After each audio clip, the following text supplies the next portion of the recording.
तकलीफ और मुसीबत रहमत है या ज़हमत है या अल्लाह की तरफ से अज़ाब है।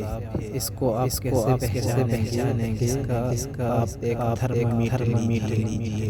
अगर जो शख्स मुब्तला है मुसीबत में गुनाहों से महफूज है तो उसके लिए तकलीफ और मुसीबत बाइस दर्जात है। और अगर वो गुनाहों से नहीं बच रहा तो उसको चाहिए कि वो गुनाहों से तौबा कर ले। तो गुनाहों से तौबा करेगा तो तकलीफ कफ़ारे आने की वजह से बाइस रहमत होगी। और अगर गुनाहों से नहीं बचता पहले हालात की तरह अब भी है तो समझ लीजिए कि वो अल्लाह की तरफ से अज़ाब है उसके लिए।